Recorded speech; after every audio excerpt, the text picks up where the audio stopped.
Ibu mertua dengan terang-terangan mengambil kartu ATM saya dan bilang ingin menyimpankannya.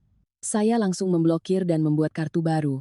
Keesokan harinya, dia menanggung malu yang luar biasa karena 20 kali gesekan kartunya gagal total, lalu menelepon saya dengan panik dan histeris. Apa yang akan Anda lakukan jika terbangun dan menyadari ibu mertua diam-diam menggasak kartu ATM berisi uang 40 miliar rupiah hasil keringat dan air mata Anda, lalu mengusir Anda dan anak Anda ke jalanan di tengah malam buta tanpa membawa apa-apa? Apa yang sebenarnya dilakukan suami saya di belakang saya, dan cara kejam apa yang saya gunakan untuk membalikkan keadaan? Ikuti cerita ini sampai akhir untuk menyaksikan pembalasan yang paling epik. Pagi itu, saya berencana mentransfer pembayaran barang ke mitra bisnis di Korea Selatan. Membuka aplikasi mobile banking, saya berniat mengecek saldo, namun layar ponsel menunjukkan pesan login gagal, firasat saya mendadak buruk. Saya melangkah ke depan brankas yang terletak di sudut kamar tidur.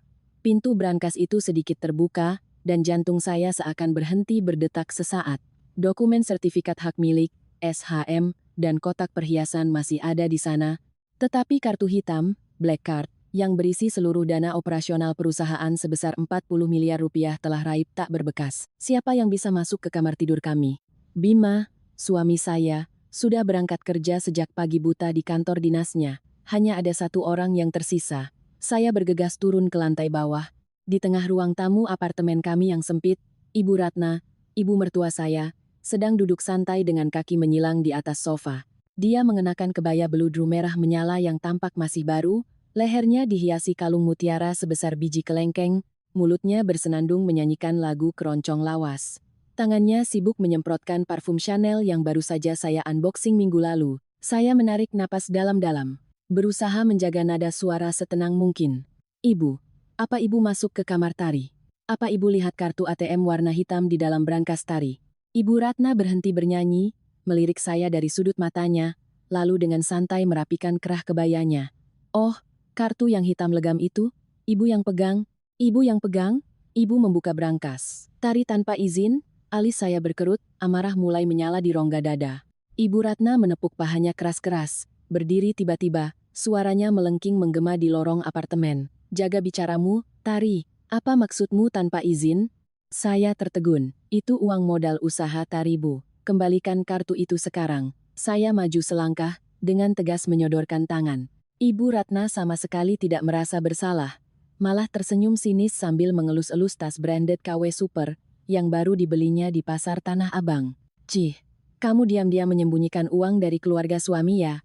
Bima anakku banting tulang kerja jadi PNS sebulan penuh, kamu malah menyembunyikan harta sebanyak ini. Masih muda pegang uang banyak itu bisa bikin rusak. Daripada disembunyikan di brankas, mending ibu bawa untuk didepositokan, sekalian diinvestasikan biar kalian cepat untung. Ibu yang simpan, gak akan hilang, kok takut amat.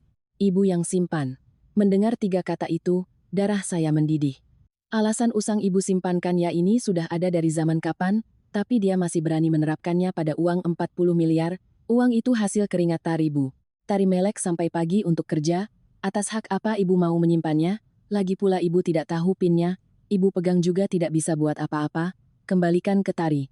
Ibu Ratna mendongakkan dagunya, mendesis dengan bangga. Kamu jangan meremehkan orang tua, kamu pikir ibu tidak tahu pinnya, paling-paling pin yang kamu pakai tidak jauh dari tanggal lahir Bima atau tanggal pernikahan kalian.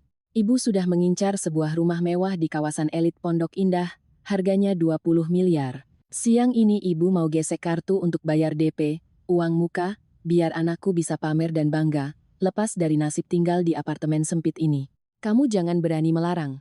Setelah berkata begitu, Ibu Ratna berbalik, menenteng tasnya dan berjalan lurus menuju pintu keluar. Ibu, berhenti, bentak saya. Ibu Ratna mematung sejenak, menoleh dan memelototi saya tajam. Tidak mau, ibu mau pergi lihat rumah. Kalau kamu berani, lapor saja ke polsek sana, suruh polisi tangkap ibu mertuamu ini.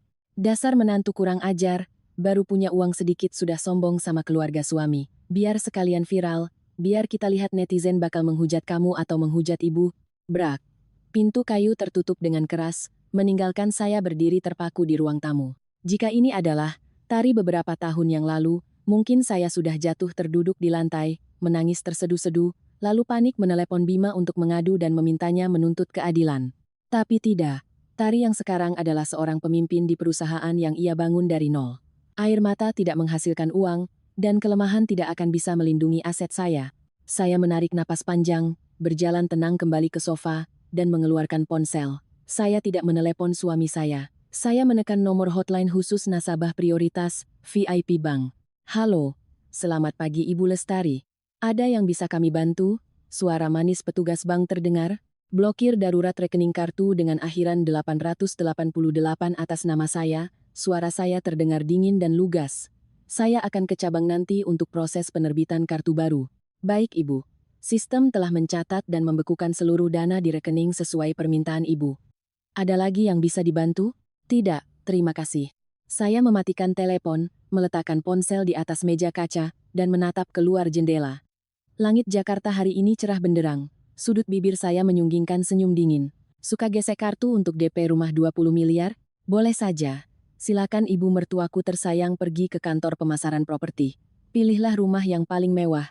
Pasanglah gaya yang paling sombong. Mari kita lihat, siang ini ibu akan menggesek kartu pakai apa? Pakai keyakinan? Atau pakai gengsi kosong keluarga ini? Malam itu, saya tidur sangat nyenyak. Sudah 3 tahun menjadi menantu, belum pernah saya merebahkan tubuh di kasur dengan pikiran seringan ini. Tidak perlu pusing memikirkan besok pagi ibu mertua mau sarapan bubur ayam atau lontong sayur sehingga saya harus bangun subuh. Tidak perlu peduli dengan tatapan mengintimidasi Bapak Harun, ayah mertua saya, setiap kali saya masuk ke rumah. Saya meringkuk di bawah selimut, mendengarkan dengkuran halus Bima di sebelah saya. Suami saya masih sama, cuek dan acuh tak acuh. Sepulang kerja sebagai ASN, melihat ibunya gembira menenteng tas baru sehabis jalan-jalan, dia pikir rumah tangga ini aman sentosa. Begitu merebahkan diri, dia langsung mendengkur, sama sekali tidak tahu bahwa badai kategori 5 sedang bersiap menghantam keluarganya. Keesokan paginya, saya bangun, merias wajah dengan tajam, mengenakan setelan jas sutra krem mahal, lalu menyetir Mercedes hadiah yang saya beli sendiri tahun lalu, tapi saya bohongi keluarga suami dengan bilang itu mobil fasilitas kantor langsung menuju kantor pusat. Tepat pukul 09.30 pagi, saat saya sedang menyeruput americano hangat dan memeriksa laporan pendapatan dari distributor wilayah, ponsel di meja berdering, di layar menyala 2 kata, Ibu Mertua. Sudut bibir saya sedikit terangkat. Akhirnya, waktunya tiba. Saya sengaja membiarkan dering berbunyi sampai nada keempat sebelum perlahan menggeser layar, menekan tombol terima, dan menyalakan loudspeaker. Belum sempat saya bersuara. Rentetan suara bising meledak dari seberang telepon. Terdengar alunan musik instrumental khas lounge VIP, suara bisik-bisik orang. Dan yang paling menonjol adalah suara melengking Ibu Ratna yang saking paniknya sampai terdengar serak. Tari, anak kurang ajar, kamu makannya 5 can ya? Kamu apakan kartu ATM ini, hah? Saya bersandar di kursi putar, mengetuk-ngetuk ritme dengan jari berhias kuteks mahal di atas meja kaca. Suara saya datar, sangat tenang hingga bisa membekukan air mendidih. Ibu lagi di mana kok berisik sekali? Kartu ATM apa, Bu? Tari kira ibu bilang ibu yang pegang kartu Tari untuk disimpan baik-baik? Jangan pura-pura gila kamu, desis Ibu Ratna. Lewat telepon, saya bisa mendengar napasnya yang terengah-engah. Ibu lagi di marketing galeri perumahan elit di Pondok Indah. Ibu sudah pilih rumah mewah hook menghadap taman. Harganya 20 miliar. Ibu baru mau gesek DP 500 juta biar agen-agen ini melongo, tapi kamu malah main gila. Kenapa mesin EDC-nya bilang declined? Kenapa staf bank bilang kartunya diblokir permanen? Kamu angkat telepon, hubungi call center, buka blokirnya sekarang juga. Cepat, orang-orang pada ngeliatin ibu nih. Saya tertawa. Tawa renyah namun dingin yang menggema di ruang kerja saya yang luas. Oh, jadi ibu mau beli rumah mewah? 20 miliar ya, Bu? Kartu itu atas nama Tari, uang keringat Tari yang Tari cari sendiri. Ibu mencurinya dari brankas. Lalu dengan santainya mau digesek beli rumah atas nama anak ibu. Ibu pikir hukum di Indonesia ini lelucon? Tari sudah melaporkan kehilangan kartu, dan meminta bank membekukan seluruh uang 40 miliar itu. Tepat di detik ibu melangkahkan kaki keluar dari rumah kemarin. Seberang telepon hening selama 3 detik, lalu terdengar teriakan Ibu Ratna seperti orang kesetanan. Kamu berani mempermalukan ibu? Ibu ini ibu mertuamu. Ibu ambil uangmu untuk beli rumah buat Bima dan kamu tinggali. Bukan buat orang lain. Satu kantor pemasaran ini menertawakan ibu sekarang. Kamu tahu tidak, ibu baru saja buka botol champagne seharga 15 juta untuk perayaan sama agen-agen properti ini. Buka blokirnya sekarang, atau ibu suruh Bima usir kamu dari rumah. Mendengar itu, Saya kehilangan kesabaran untuk bersandiwara. Rasa puas memuncak saat membayangkan wajah keriput dengan bedak keputihan Ibu Ratna memucat pasi di depan belasan pasang mata agen properti dan kaum sosialita yang sedang duduk di lounge VIP. Berikan teleponnya ke agen properti yang melayani Ibu, perintah saya dengan nada seorang CEO yang berkuasa. Kamu mau apa? Kamu mau bikin Ibu malu? Berikan teleponnya ke orang itu sekarang, bentak saya, mendominasi total suara ciutnya. Terdengar suara kresek-kresek, lalu suara canggung seorang pemuda terdengar. Halo, selamat pagi Ibu. Saya Kevin, manajer pemasaran proyek ini. Pagi, Kevin, potong saya lugas. Saya adalah pemilik sah kartu Black Card yang baru saja mau digesek oleh wanita di depan Anda. Saya beritahukan, kartu itu sudah dibekukan karena alasan keamanan. Uang 40 miliar di dalamnya adalah dana perusahaan saya, dan saya sama sekali tidak punya niat membeli rumah 20 miliar di tempat Anda. Wanita itu adalah ibu mertua saya. Dia mencuri kartu itu tanpa izin dan tidak memiliki kapasitas finansial sama sekali untuk membayar uang muka 500 juta itu. Kevin seperti disiram air es, suaranya terbata-bata. Maksud ibu bagaimana? Tetapi ibu ini baru saja tanda tangan surat pemesanan rumah, SPR, dan meminta layanan VIP kami. Beliau juga menyuruh kami membuka campen seharga 15 juta untuk perayaan bersama staf kami. Ya Tuhan, Ibu Ratna. Saking serakah dan gila gengsinya, belum juga uang di tangan, sudah berlagak jadi crazy rich demi dipuja-puja orang. Itu tanda tangan beliau, bukan tanda tangan saya, ucap saya tersenyum sinis. Secara hukum, yang bertanggung jawab atas dokumen itu dan botol minuman 15 juta itu adalah Ibu Ratna. Ikuti saja prosedur hukum yang berlaku di tempat Anda. Kalau dia tidak bisa bayar denda pembatalan dan biaya minuman, Anda berhak memanggil pihak keamanan atau lapor ke polsek terdekat. Lakukan sesuai SOP, tidak perlu segan-segan. Tari, menantu keparat. Suara Ibu Ratna yang merebut paksa telepon terdengar memekakan telinga. Dia berteriak histeris dalam kepanikan luar biasa. Di sekelilingnya, tidak ada lagi sanjungan dari para agen. Saya bisa mendengar jelas suara bisik-bisik dan cibiran. Ya ampun, gayanya aja selangit. Ternyata pakai kartu curian. Tong kosong nyaring bunyinya. Udah bikin kita lari-lari bawain minum. Panggil satpam aja, tahan ibu ini. Berani-beraninya nipu developer. Suara-suara nyata yang menembus loudspeaker itu terdengar lebih merdu dari alunan musik simfoni termahal sekalipun. Kamu mau bunuh ibu, Tari. Sekarang mereka suruh ibu ganti rugi uang minuman. Suruh ibu bayar penalti pembatalan. Ibu dapat uang dari mana? Nak, kamu transfer ibu 15 juta sekarang buat bayar minumannya. Ibu mohon. Suara Ibu Ratna yang tadinya melengking mengumpat kini berubah gemetar dan terisak. Gengsinya telah ditelanjangi habis-habisan di tempat umum. Ibu kan lagi bantu simpankan uang 40 miliar punya Tari, ibu potong saja dari situ buat ganti rugi, jawab saya dengan nada paling sarkas. Tapi kartunya diblokir, gimana ibu nariknya? Tari, demi Tuhan, ibu ini ibu mertuamu. Waktu ibu mencuri uang hasil keringat Tari, apa ibu ingat kalau Tari ini menantu ibu? Ibu yang berbuat, ibu yang tanggung akibatnya. Saya langsung menekan tombol end call. Ruang kerja kembali pada keheningan mewahnya. Saya merenggangkan tubuh, menghirup dalam-dalam aroma diffuser serai yang menyegarkan. Perasaan sesak di dada yang menumpuk selama 3 tahun ini seolah terhempas setengahnya. Saya tahu, drama konyol di kantor pemasaran properti ini baru sekadar pembukaan. Ibu Ratna pasti tidak akan tinggal diam.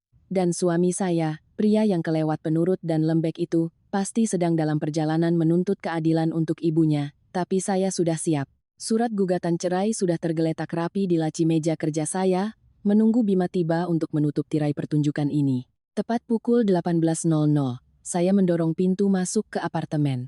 Di dalam sunyi senyap, namun udaranya terasa mencekik, berbanding terbalik dengan kekacauan yang saya buat untuk Ibu Ratna tadi pagi.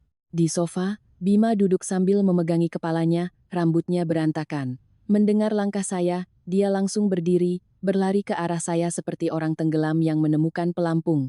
Wajah pria 30 tahun yang biasanya lembut namun tak berpendirian itu kini berkerut karena panik. Tari, kamu sudah pulang. Kamu bikin apa sih, sayang? Kenapa kamu blokir kartunya? Ibu baru saja telepon aku, nangis-nangis di kantor polisi. Bima mencengkeram lengan saya, suaranya bergetar. Saya menepis tangannya dengan dingin, santai melepas sepatu hak tinggi, berjalan ke meja makan dan menuangkan segelas air putih. Air dingin mengalir di kerongkongan, namun tak mampu memadamkan api yang masih membara di hati saya. Nangis-nangis, sampai dibawa ke polsek. Saya tersenyum sinis. Ibu mertua mencuri ATM menantunya buat beli rumah 20 miliar, terus kartunya ditolak, nggak bisa bayar DP dan nggak bisa ganti rugi kampanye belasan juta, akhirnya dilaporkan ke polisi. Sangat masuk akal, kan? Hukum tidak pandang bulu, mau tua atau muda. Bima pucat pasi, mengacak-acak rambutnya dan mondar-mandir. Aku tahu ibu salah ambil kartu kamu tanpa izin, tapi Tari, tolong buka blokirnya. Kamu telepon bank atau transfer 15 juta ke pihak developer buat ganti uang minuman ibu. Orang-orang marketing itu menahan ibu di sana. Mereka mengancam akan menuntut ibu pasal penipuan gara-gara tanda tangan kontrak DP itu. Ibu sudah tua. Dia mana ngerti soal kontrak hukum? Disodorin kertas ya dia tanda tangan aja biar kelihatan keren. Kalau begini caramu, kamu memojokkan ibu sampai mati. Mendengar pembelaan konyol dari mulut suami sendiri, sisa kesabaran saya runtuh. Gelas sudah tumpah. Saya membanting gelas ke atas meja kaca. Prak.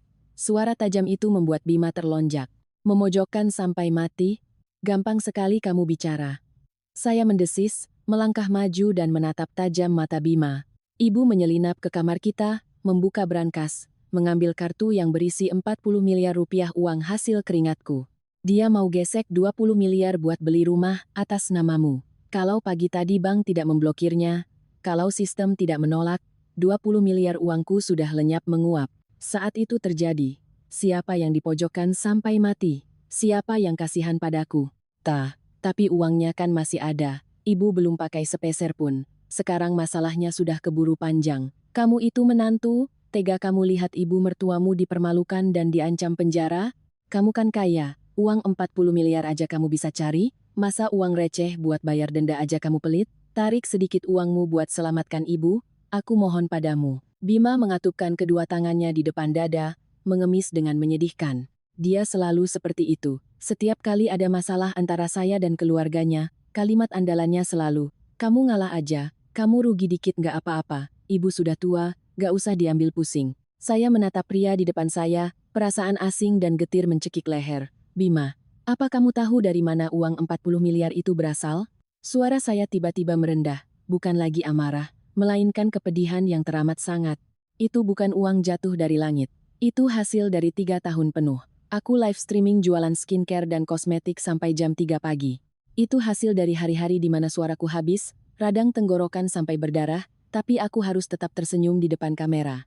Itu hasil dari malam-malam di mana anak kita, Nada, sedang demam. Aku harus menggendongnya sambil packing pesanan pelanggan. Saya menunjuk tepat ke dada Bima, ke tempat jantungnya berdetak dengan pengecut. Lalu kamu ini suamiku, kepala keluarga, tapi apa yang kamu lakukan? Setiap bulan kamu cuma melempar gaji PNS 10 juta ke mukaku, setelah itu kamu merasa berhak hidup seperti raja. Kamu pakai kemeja branded yang aku belikan, naik motor mahal yang aku cicilkan, sementara itu, bapak, ibu, dan kakak perempuanmu menganggapku seperti duri dalam daging, seperti pembantu yang kebetulan banyak uang.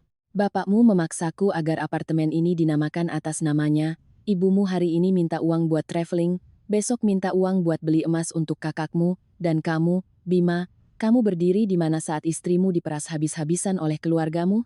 Bima berdiri mematung, bibirnya bergetar tak mampu berkata-kata. Wajahnya yang pucat kini memerah karena malu. Mungkin ini pertama kalinya setelah 3 tahun menikah, ketidakbergunaan dan kelembekannya saya telanjangi secara mentah-mentah. Saya berbalik menuju lemari dokumen di sudut ruangan, menarik sebuah map biru yang sudah saya siapkan sejak beberapa bulan lalu. Saya berjalan mendekat, lalu melempar map itu ke atas meja di depan Bima. Ini surat gugatan cerai. Aku sudah menandatanganinya. Kata gugatan cerai menyambar seperti petir di telinga Bima. Dia mundur selangkah, matanya terbelalak menatap kertas putih bertinta hitam itu. Tari, kamu gila? Hanya karena kesalahpahaman kecil dengan ibu, kamu minta cerai? Aku tidak setuju. Aku tidak akan pernah setuju. Bima berteriak panik, berniat menyembunyikan kertas itu. Kesalahpahaman kecil? Saya tertawa getir. Keserakahan ibumu yang tidak ada batasnya itu bukan kesalahpahaman. Diamu yang selalu membela mereka selama bertahun-tahun juga bukan kesalahpahaman. Itu sudah watak, Bima. Saya menarik pulpen dari dalam tas dan meletakkannya dengan keras di atas surat itu. Hari ini aku beri kamu 2 pilihan. Aku lumayan memujimu karena setidaknya kamu pulang dulu untuk bicara padaku, bukannya diam-diam pinjam uang sana-sini buat gantiin utang ibumu. Tapi kesabaranku sudah habis. Pilihan pertama, kamu tanda tangani kertas ini. kita jalan masing-masing. Hak asuh Nada jatuh padaku. Aset perusahaanku. Jangan harap kamu bisa sentuh sepeser pun. Silakan kamu peluk ibu mertuaku yang serakah dan keluargamu yang gila gengsi itu. Pilihan kedua, kamu berdiri di pihak istri dan anakmu. Biarkan ibumu menanggung sendiri akibat dari keserakahannya. Biarkan dia kena denda, dipermalukan, dan diajari pelajaran berharga bahwa uang orang lain itu jangan pernah disentuh. Kalau kamu berani melangkah keluar dari pintu ini untuk bawa uang menyelamatkan ibumu, besok kita bertemu di pengadilan agama. Udara di ruangan membeku. Terdengar detak jam dinding bergema kering. Bima menatap saya, matanya memelas penuh penderitaan, lalu menunduk menatap surat cerai itu. Dia tahu saya tidak sedang bercanda. Tari yang hari ini adalah serigala yang sudah terpojok, siap menggigit siapa saja yang berniat merampas jerih payahnya, sekalipun itu keluarga sendiri. Keringat dingin bercucuran di dahi Bima. Napasnya berat. Ingatan tentang bagaimana saya banting tulang membiayai keluarga, dan bagaimana ibunya selalu mencaci maki saya, mungkin sedang berputar di otak pria lamban ini. Dia menyadari, jika kehilangan saya, dia tidak punya apa-apa selain gaji 10 jutanya dan keluarga yang selalu menuntut. Tiba-tiba, Bima mengerang kesakitan. Dia mengayunkan tangannya, meraup surat gugatan cerai itu. Sret, sret. Kertas itu dirobeknya menjadi serpihan-serpihan kecil yang berjatuhan di lantai seperti salju. Bima melempar sisa kertas terakhir, lalu jatuh berlutut di lantai. Dia memeluk kaki saya, menangis terisak seperti anak kecil. Aku minta maaf. Tari, maafkan aku. Aku bodoh, aku salah. Aku tidak mau tanda tangan, aku tidak mau cerai. Aku pilih kamu, aku pilih anak istriku. Biar ibu yang salah, biar ibu yang tanggung jawab. Aku tidak akan ikut campur. Aku tidak akan minta kamu keluarkan uang lagi. Tolong, jangan tinggalkan aku. Saya menunduk menatap pria yang menangis di kaki saya. Tidak ada sorot kemenangan di mata saya, hanya ada kesedihan mendalam dan rasa lega yang menguras tenaga. Untuk pertama kalinya, suami penurut saya berani melawan keluarganya demi melindungi keluarga kecil ini. Tapi saya tahu, keluarga Bima tidak akan menyerah begitu saja. Insiden Ibu Ratna di kantor developer dan penolakan Bima pasti akan memancing amarah Bapak Harun, ayah mertua saya yang patriarkis dan kejam. Badai yang sebenarnya baru akan dimulai. Pukul 20.00, Nada sudah tertidur pulas di boks bayinya setelah minum susu. Bima duduk termenung di sofa, sibuk memunguti serpihan kertas surat cerai untuk dibuang. Penampilannya lusuh seperti orang yang baru sembuh dari sakit keras. Suasana apartemen terasa hening mencekam, sangat kontras dengan keributan yang saya timbulkan untuk Ibu Ratna tadi pagi. Namun kedamaian itu tidak berlangsung lama. Brak, brak. Suara gedoran pintu yang memekakkan telinga terdengar, seolah ingin merobohkan pintu kayu tipis itu. Bersamaan dengan itu, terdengar suara bariton seorang pria yang menggeram penuh amarah. Bima, Tari, buka pintu sekarang. Beraninya bikin masalah, cepat buka pintunya. Bima terlonjak kaget. Serpihan kertas di tangannya jatuh berceceran. Ia buru-buru berlari membuka kunci. Baru saja pintu terbuka sedikit, Bapak Harun, ayah mertuanya, sudah menyerbu masuk seperti angin puyuh. Tepat di belakangnya adalah Rika, kakak ipar saya yang berumur 32 tahun dan belum menikah, yang selalu bermuka masam, hobi mencari-cari kesalahan, dan penuh perhitungan. Belum sempat Bima menyapa, Bapak Harun sudah mengangkat tangannya. Plak, sebuah tamparan keras mendarat di pipi Bima. Bima terhuyung mundur, memegangi sebelah pipinya yang merah dan sudut bibirnya yang berdarah. Kacamata minusnya terlempar ke lantai ubin. Bapak, kenapa Bapak memukulku? Bima tergagap, ketakutan menatap ayahnya yang sedang dikuasai amarah. Aku pukul biar kamu sadar, dasar laki-laki pengecut yang dikontrol istri, raung Bapak Harun, wajahnya merah padam, urat lehernya menonjol liar. Ibumu sedang ditahan orang di polsek, menangis histeris. Pihak developer mengancam akan menuntutnya ke pengadilan atas tuduhan penipuan, memaksa ibumu tanda tangan surat utang. Tekanan darah ibumu naik drastis sampai harus dipanggilkan ambulans buat pertolongan pertama, dan kamu beraninya diam saja di rumah meluk istrimu? Aku telepon puluhan kali kamu abaikan. Kamu mau ibumu mati membusuk di sana?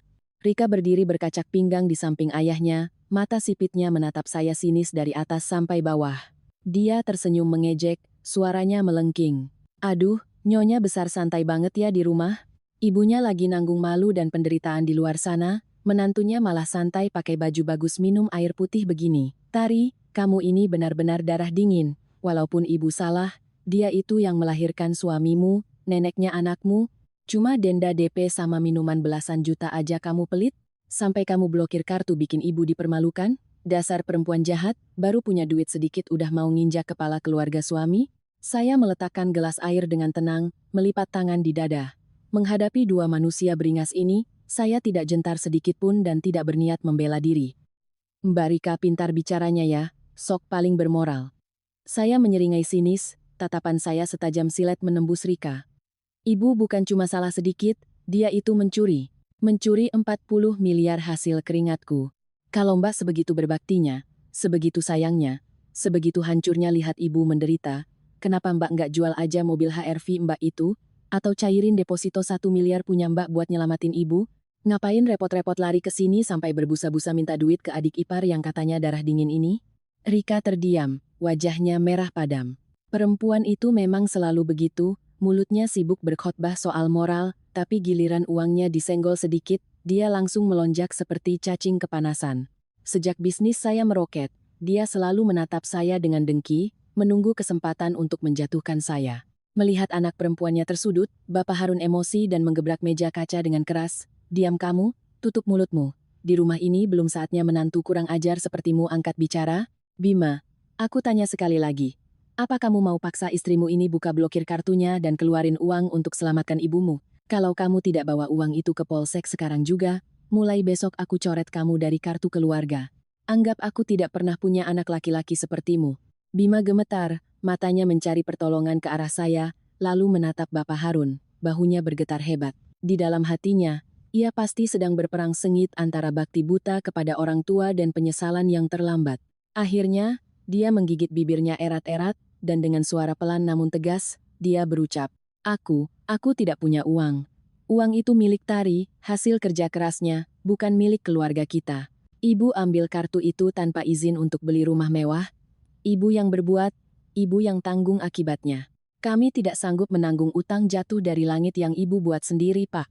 Bagus, bagus sekali. Bapak Harun bertepuk tangan, tertawa getir penuh kebencian dan kekejaman. Kamu sudah dipelet sama perempuan ini sampai otakmu tumpul, ya sudah. Karena sudah tidak ada lagi rasa kekeluargaan di sini, aku juga tidak perlu repot-repot jaga perasaan kalian. Bapak Harun berdiri tegap, menepuk dadanya dengan keras lalu menunjuk tepat ke wajah saya, mendeklarasikan dengan suara lantang yang bisa didengar tetangga kiri kanan. Kamu, Tari, buka matamu lebar-lebar, pasang telingamu baik-baik. Apartemen ini, sertifikat hak miliknya atas nama saya, Harun.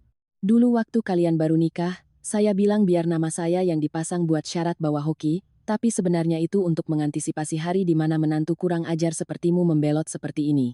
Kamu mentang-mentang bisa cari uang, kamu merendahkan keluarga ini, kamu dorong ibu mertuamu ke ujung tanduk. Sekarang, saya minta kamu keluar. Angkat kaki dari rumahku, sekarang juga. Kata-kata angkat kaki itu jatuh begitu dingin. Bima panik dan langsung berlutut memeluk kaki ayahnya. Bapak bicara apa? Apartemen ini dibeli dari hasil keringat Tari yang kerja siang malam. Bapak cuma numpang nama, kenapa Bapak ngusir kami? Kalau Bapak ngusir, anak istriku mau tinggal di mana malam-malam begini? Di atas kertas, namaku yang sah. Hukum mengakui ini milikku. Bapak Harun dengan kejam menendang tangan Bima. Uang istrimu sama saja dengan harta keluarga. Anak perempuan gak bisa nerusin marga. Cuma anak laki-laki sepertimu yang bisa. Tapi karena kamu gak berguna, ya udah. Kecuali istrimu mau keluarin uang buat bantu ibumu, kalian berdua, ditambah anak perempuan kalian itu, keluar dari sini. Pakaian atau barang berharga di rumah ini, tidak boleh ada satupun yang kalian bawa. Mengusir sampai tuntas tanpa ampun, itulah tepatnya yang dilakukan keluarga ini pada saya. Memanfaatkan kepolosan gadis muda yang baru masuk ke keluarga suami 3 tahun lalu, mereka dengan licik mengambil alih aset saya sejak awal. Dan sekarang, ketika tidak bisa memeras uang 40 miliar itu, mereka berbalik arah, menggunakan celah hukum dan kelicikan untuk merampas apartemen ini, mengusir saya dan anak saya ke jalan tanpa sepeser uang pun. Rika berdiri melipat tangan, tersenyum mengejek. Matanya memancarkan kepuasan yang luar biasa. Menunggu melihat saya hancur, menangis memohon, atau histeris karena kehilangan harta. Bapak Harun mendongak angkuh layaknya raja yang menjatuhkan hukuman buang kepada rakyat jelata. Namun, mereka salah besar. Saya tidak menangis, apalagi mengamuk. Sebaliknya, perlahan sudut bibir saya terangkat membentuk lengkungan senyum. Senyuman yang begitu ringan dan damai, membuat alis Rika berkerut kebingungan. Saya berbalik dan berjalan lurus ke kamar tidur. Saya tidak repot-repot mengumpulkan perhiasan, apalagi tas-tas branded yang terpajang di rak.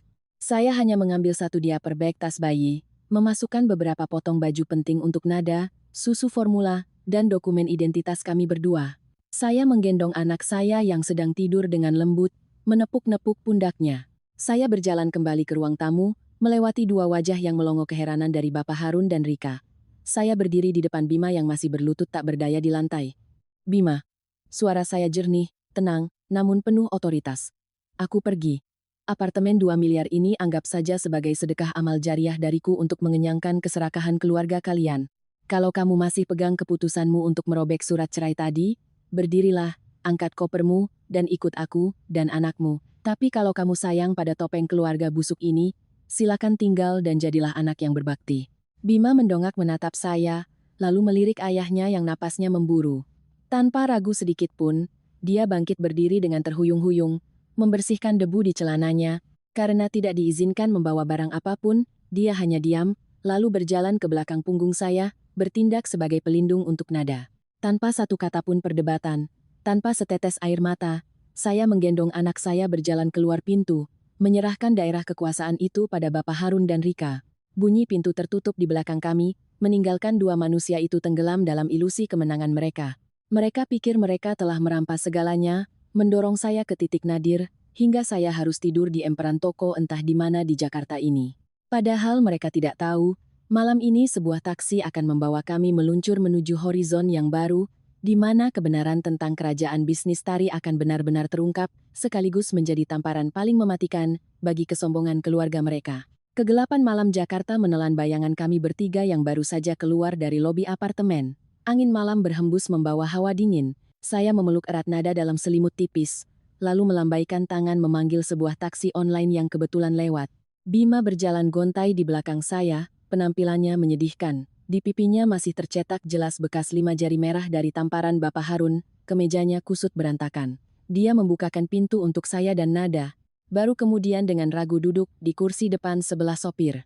Taksi mulai melaju, meninggalkan gedung tinggi yang telah menjadi penjara masa muda saya selama 3 tahun. Suasana di dalam mobil hening mencekam. Nada yang mencium aroma asing sedikit menggeliat, lalu meringkuk kembali ke dadaku dan melanjutkan tidurnya. Bima sesekali menoleh ke belakang melihat kami berdua, matanya memancarkan kecemasan dan rasa bersalah. Dia berdehem pelan, memecah keheningan. Tari. Di rekening gajiku bulan ini masih ada 15 juta. Aku tahu uang ini nggak seberapa, tapi untuk sementara, kita minta Pak Sopir cari hotel budget kayak Oyo atau Red Doors di daerah Tebet atau Pancoran yang agak bersih, biar Nada bisa tidur malam ini. Besok pagi aku akan izin kerja untuk cari sewa kos-kosan atau apartemen petakan. Apapun yang terjadi, aku nggak akan biarkan kalian menderita. Mendengar kata-kata yang tulus namun syarat ketidakberdayaan dari suaminya yang berusia 30 tahun itu, saya tidak tahu harus menangis atau tertawa. Sampai detik ini, ketika dia sudah dibuang oleh keluarganya sendiri, pikirannya masih saja terbatas pada hotel budget dan kos-kosan. Mindset seorang pegawai rendahan bergaji pas-pasan telah membelenggunya terlalu lama.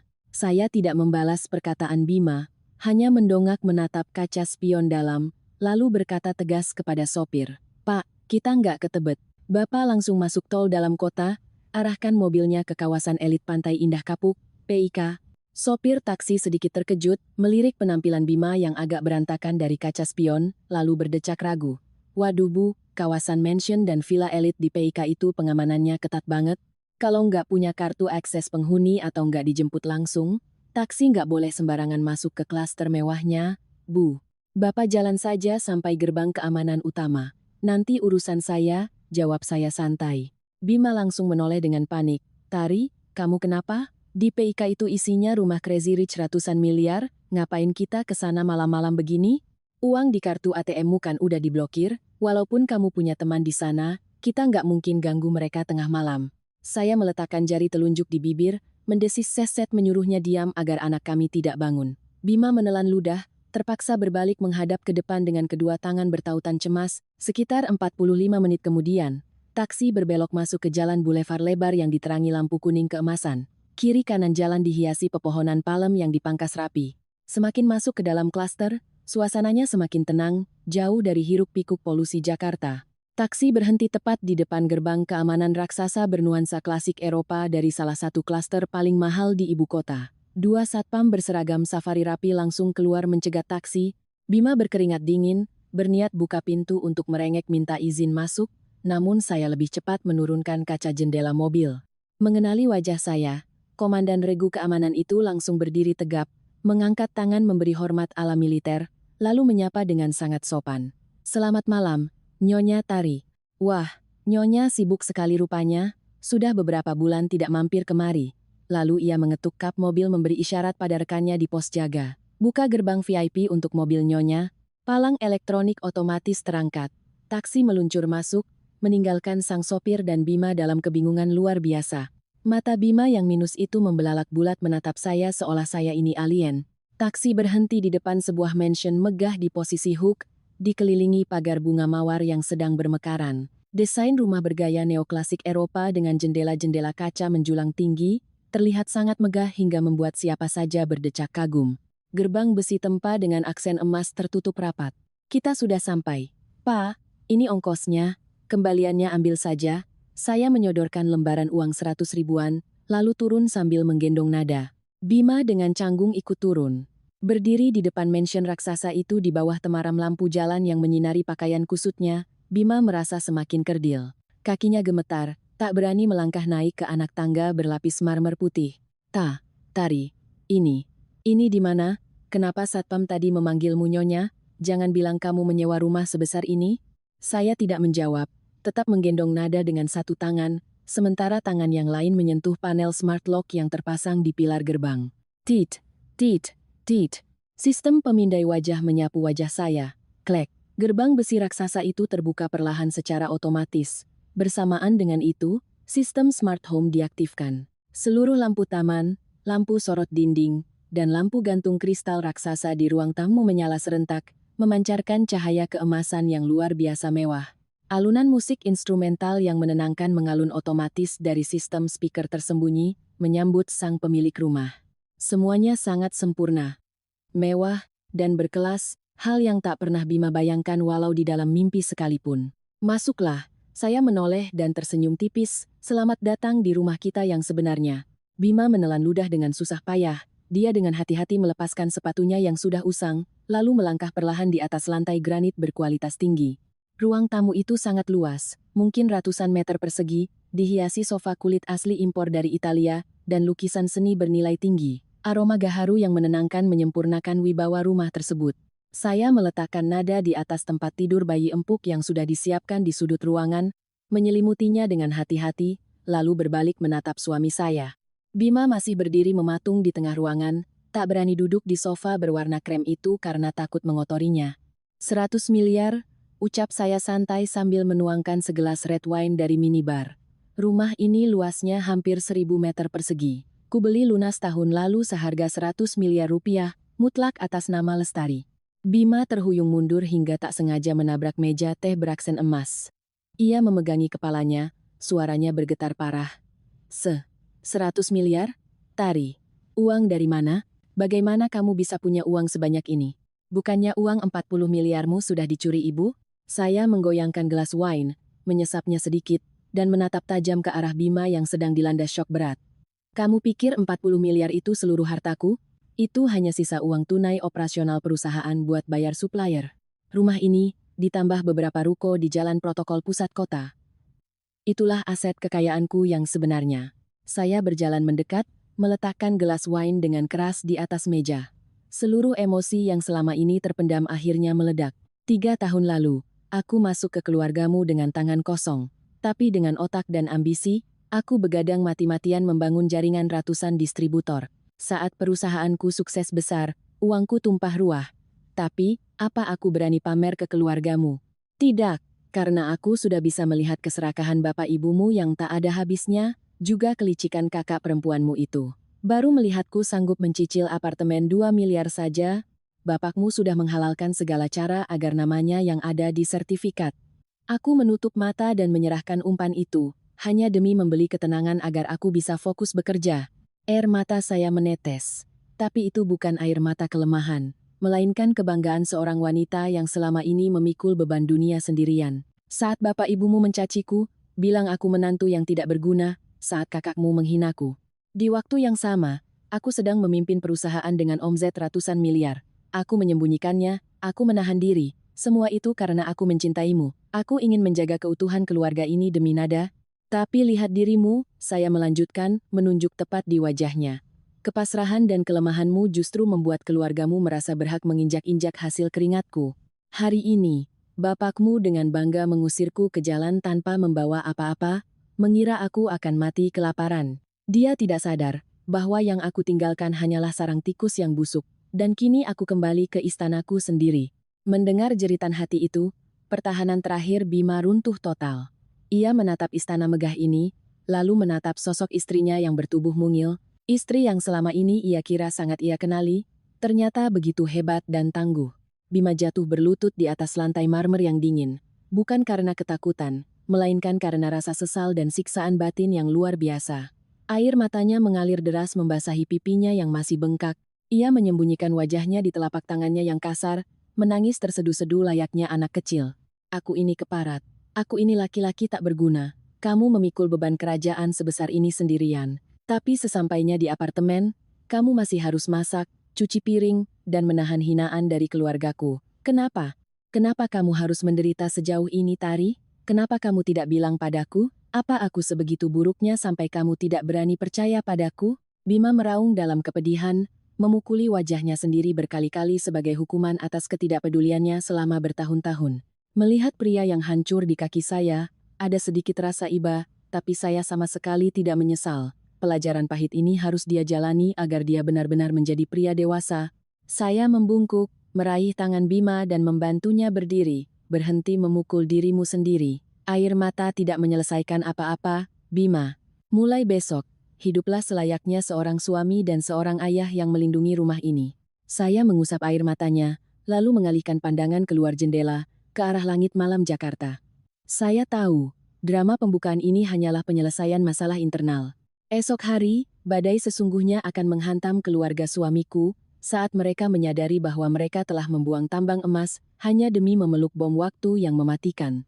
1 minggu berlalu sejak malam badai itu, saat saya menggendong Nada keluar dari apartemen sempit dan meninggalkan kelicikan keluarga Bima. Di rumah mewah kawasan PIK ini, kehidupan kami bertiga berjalan sangat damai. Bima seolah berubah menjadi orang yang berbeda. Dia langsung mengajukan surat resign dari posisinya sebagai ASN yang gajinya hanya 10 juta, lalu mulai menyingsingkan lengan baju di dapur, memasak MPASE untuk Nada, membersihkan rumah, dan belajar manajemen stok gudang untuk membantu bisnis saya. Penyesalan yang terlambat, ditambah kekagumannya melihat aset real sang istri, akhirnya membangkitkan harga diri kelakiannya. Kami menikmati kedamaian dan sama sekali tidak menyinggung soal Bapak Harun, Ibu Ratna, atau Mbak Rika. Saya kira semuanya sudah selesai, namun di dunia ini, karma biasanya datang sangat cepat. Siapa yang menabur angin, pasti akan menuai badai. Bencana mulai menghantam apartemen 2 miliar milik keluarga mereka, tepat 3 hari setelah kami pergi. Melalui cerita dari ibu-ibu tetangga lama yang suka bergosip via telepon, saya berhasil merangkai gambaran utuh tentang pertunjukan tragis ibu mertua saya. Ternyata, pagi itu di marketing gallery, setelah saya menelepon bank untuk memblokir black card tersebut, Ibu Ratna benar-benar tersudut. Agen-agen properti dan manajemen developer tidak peduli dia itu wanita tua berumur 60 tahun. Mereka menahannya di ruang V, mengancam akan menyeretnya ke Polsek atas tuduhan penipuan, memalsukan kemampuan finansial, dan pelanggaran kontrak. Gengsi selangit ditambah ketakutan masuk penjara membuat Ibu Ratna hilang akal. Dalam keadaan histeris, termakan bujuk rayu manis seorang preman berkedok pinjaman online, pinjol, ilegal, atau rentenir yang kebetulan berkeliaran di area parkir developer, Ibu Ratna nekat menandatangani surat utang dengan bunga harian. Dia meminjam 800 juta rupiah untuk menutupi denda DP rumah dan biaya champagne demi membungkam para agen agar dia bisa pulang. Dia sangat yakin, sesampainya di apartemen, dia bisa mendesak Bapak Harun untuk menjual apartemen itu, atau menggunakan statusnya sebagai ibu untuk memaksa kami membayar utangnya. Tapi dia tidak tahu kalau kami sudah terbang jauh pada malam harinya. Dan yang lebih bodoh lagi, Ibu Ratna tidak paham betapa kejamnya sistem rentenir.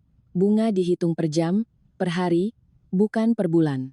Hanya dalam waktu 3 hari, debt collector berbadan besar dengan tato di sekujur lengan dan kaki datang membawa pentungan kayu, menggedor pintu apartemen keras-keras. Mereka menyiramkan cat merah dicampur bangkai tikus ke pintu kayu dan tembok lorong apartemen yang selama ini dibanggakan Bapak Harun. Teriakan kasar, ancaman, dan suara barang dirusak menggema di seluruh lantai, membuat tetangga ketakutan dan mengunci rapat pintu mereka. Baru pada saat itulah, dari caci maki para penagih utang, Bapak Harun tahu segalanya. Ia syok berat menyadari istrinya bukan sekadar kena denda biasa, tapi membawa pulang utang raksasa dari lintah darat. Dengan bunga berbunga, utang 800 juta itu membengkak menjadi hampir 1,5 miliar rupiah hanya dalam beberapa hari. Guncangan mental yang teramat dahsyat menghantam pria arogan yang memiliki riwayat darah tinggi kronis itu.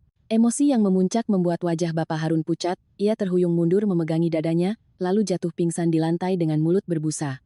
Ia terkena serangan jantung akut dan harus langsung dilarikan dengan ambulans ke Rumah Sakit Jantung Harapan Kita. Di saat keluarga sedang berada di ambang kehancuran, watak egois dan berdarah dingin dari Rika sang kakak ipar yang selalu berkhotbah soal moral akhirnya terungkap jelas. Melihat ayahnya tak sadarkan diri di tandu ambulans, ibunya menangis meraung-raung di lantai yang penuh cat merah, ditambah preman-preman yang memegang senjata tajam mengancam akan menyita rumah.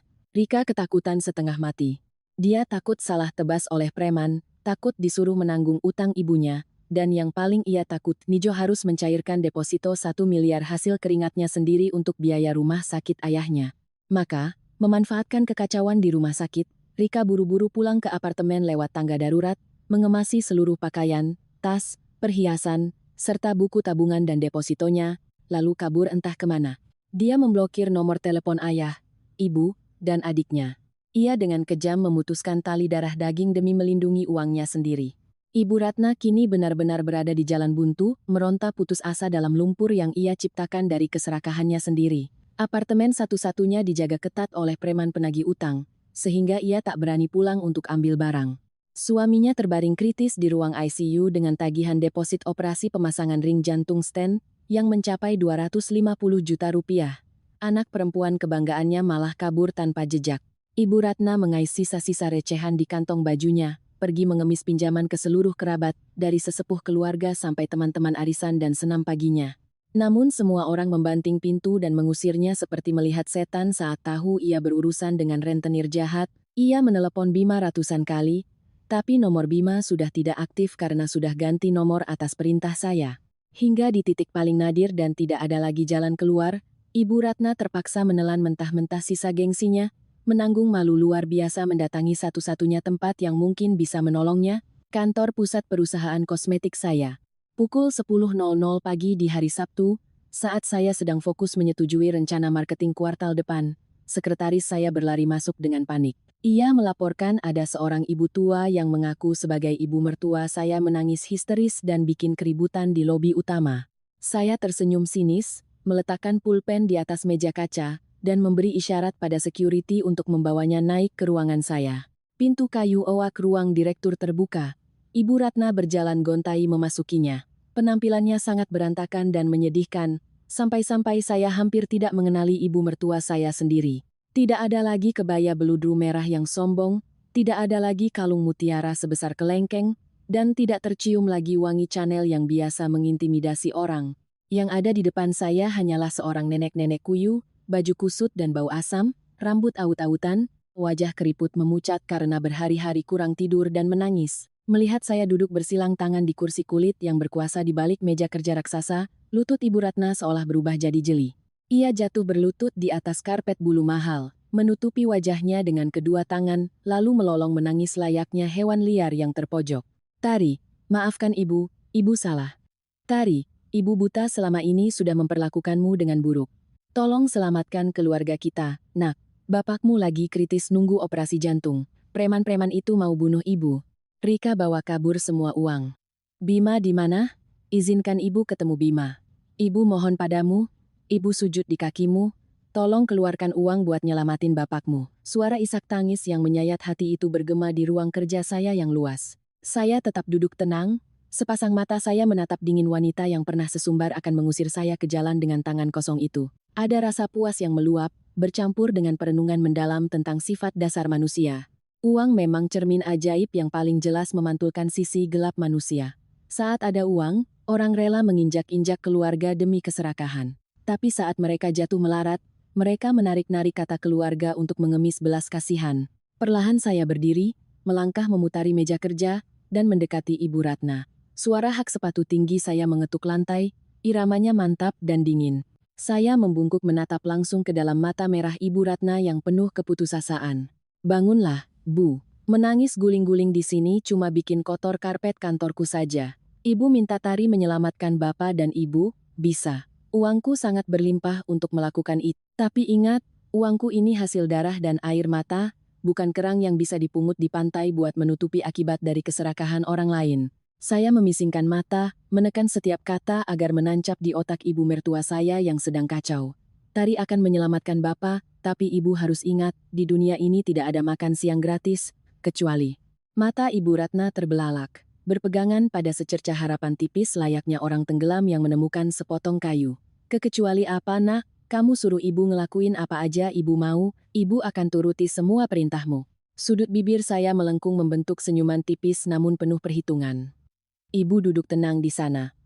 Pengacaraku akan masuk sekarang. Pintu ruang kerja kembali terbuka.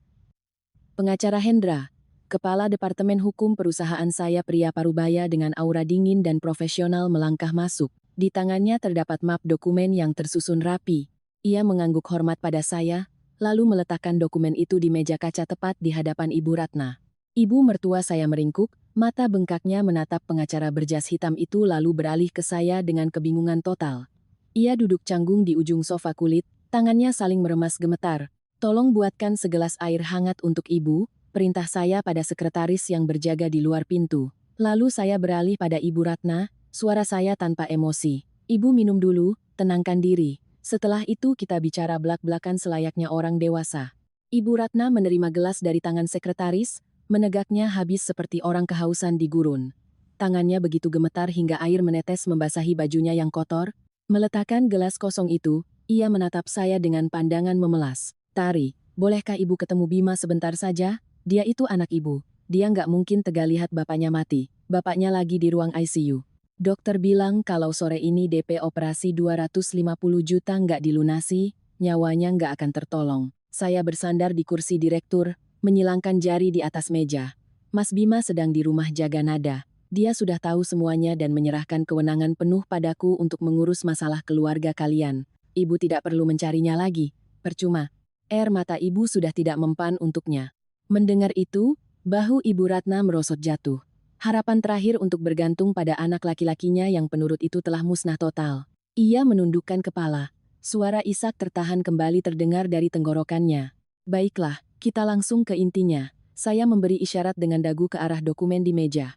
Pak Hendra, tolong bacakan pasalnya dengan jelas. Pengacara Hendra berdehem, membuka halaman pertama draft perjanjian yang padat berisi tulisan. Suaranya tegas, kaku, dan setajam silet.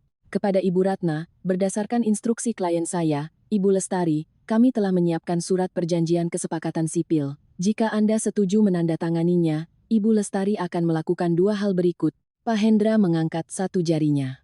Pertama, Ibu Lestari akan mentransfer dana sebesar 250 juta rupiah langsung ke rekening Rumah Sakit Jantung Harapan Kita untuk biaya penuh operasi dan perawatan Bapak Harun. Catatan, dana akan ditransfer ke pihak rumah sakit, tidak melewati tangan Anda. Ibu Ratna mengangguk cepat, matanya berbinar melihat secercah harapan hidup. Iya, Ibu setuju. Transfer ke siapa saja boleh asal Bapak selamat. Kedua, lanjut pengacara Hendra. Mengenai utang rentenir, pinjol ilegal sebesar 800 juta yang dengan sistem bunga harian kini membengkak jadi 1,5 miliar rupiah. Ibu Lestari akan menggunakan relasi dan tim legal perusahaan untuk bernegosiasi dengan pihak lintah darat tersebut. Ibu Lestari akan melunasi pokok utang dan menekan mereka untuk menghapus bunga ilegalnya, sehingga hidup Anda kembali tenang. Mendengar dirinya akan terbebas dari kejaran preman bertato, Ibu Ratna menangkupkan kedua tangannya seperti menyembah pada saya berkali-kali. Tari, Ibu utang nyawa padamu, kamu benar-benar malaikat di keluarga ini. Ibu sudah tahu dari awal menantu ibu ini hebat, kaya, dan gak bakal tega sama orang tuanya. Tahan dulu, saya memotong dingin puji-pujian palsunya itu. Tari sudah bilang, tidak ada makan siang gratis. Tari keluar uang banyak untuk membersihkan sampah keserakahan ibu, sebagai gantinya, ibu harus bayar harga yang setimpal. Pak Hendra, bacakan syaratnya. Pengacara Hendra membalik halaman kedua, suaranya semakin berat. Sebagai ganti dari talangan dana tersebut, Ibu Ratna, dan kelak Bapak Harun setelah pulih, wajib menyetujui 3 syarat mutlak berikut. Pasal 1. Anda berdua harus segera memproses balik nama sertifikat hak milik SHM. Apartemen senilai 2 miliar rupiah tersebut kembali atas nama Lestari. Apartemen itu dibeli dengan uang Ibu Lestari, pencantuman nama Pak Harun hanya bentuk penitipan.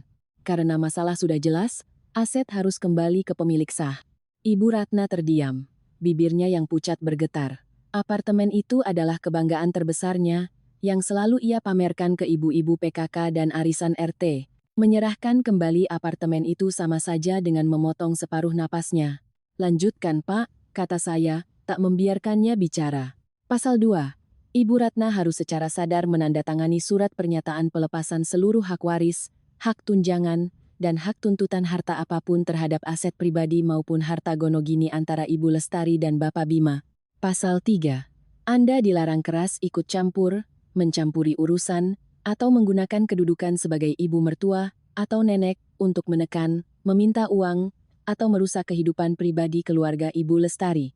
Jika satu saja dari pasal ini dilanggar, tim legal kami akan menyeret Anda ke pengadilan atas tuduhan penipuan, penggelapan, dan Ibu Lestari berhak menarik kembali seluruh biaya yang disalurkan hari ini. Ruangan kembali hening. Hanya terdengar tarikan napas Ibu Ratna yang putus-putus. Matanya terpaku pada dokumen kontrak yang dingin itu. Baris demi baris ketikan itu bagaikan jarum yang menusuk langsung ke pusat gengsi dan keserakahannya.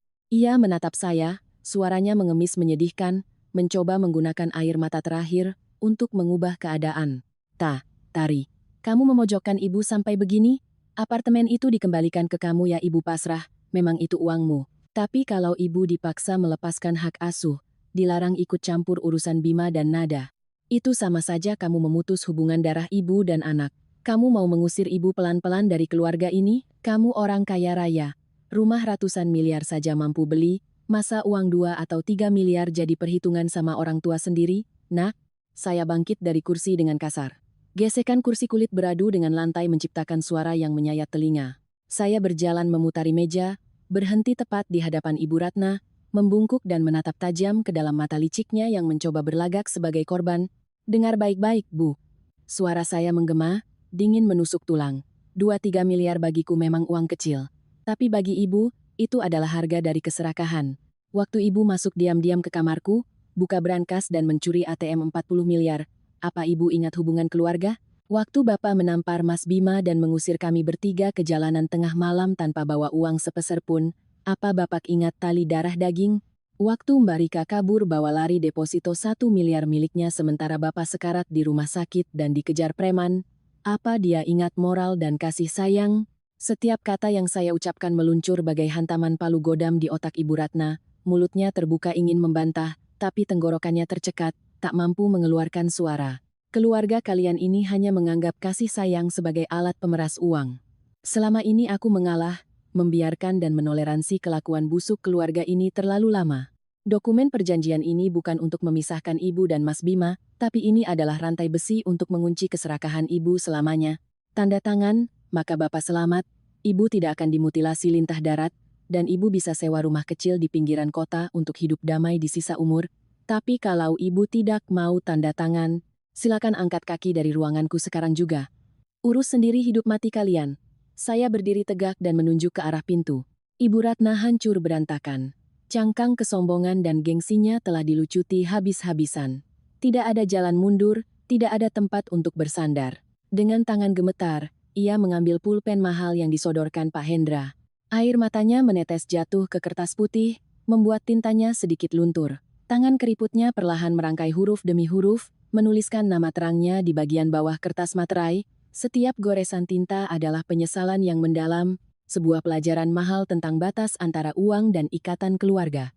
Melihat kontrak yang sudah sah ditandatangani itu, batu besar yang selama ini menindih dada saya rasanya terangkat. Rasa lega menjalar, namun terselip kesedihan yang perih. Saya tidak merasa gembira di atas penderitaannya, saya hanya miris melihat kehidupan seorang manusia yang moralnya dihancurkan oleh uang. Pak Hendra, tolong segera proses transfer ke rumah sakit dan bereskan preman-preman itu, instruksi saya dengan tenang. Ibu Ratna berdiri dengan terhuyung-huyung, siluetnya yang renta terlihat menua 10 tahun dalam sehari. Ia melangkah gontai meninggalkan ruang kerjaku yang bermandikan cahaya terang. Semua masalah dengan keluarga suami rasanya telah tertutup rapat. Namun saya tidak pernah menduga bahwa ketika awan gelap dari keluarga mertua menyingkir, badai lain dari masa lalu sedang diam-diam merangkak naik. Musuh yang 100 kali lebih licik dan manipulatif sedang mengintai, tepat di sebelah dinding rumah mewah saya. 1 bulan berlalu sejak hari di mana Ibu Ratna menelan ludah dan menandatangani surat penyerahan aset. Kehidupan keluarga kecil kami rasanya sudah kembali pada orbit kedamaian. Bapak Harun sudah melewati masa kritis setelah operasi ring jantung. Saat ini, ia sedang memulihkan diri di sebuah rumah kontrakan sederhana di pinggiran Bogor yang saya sewa.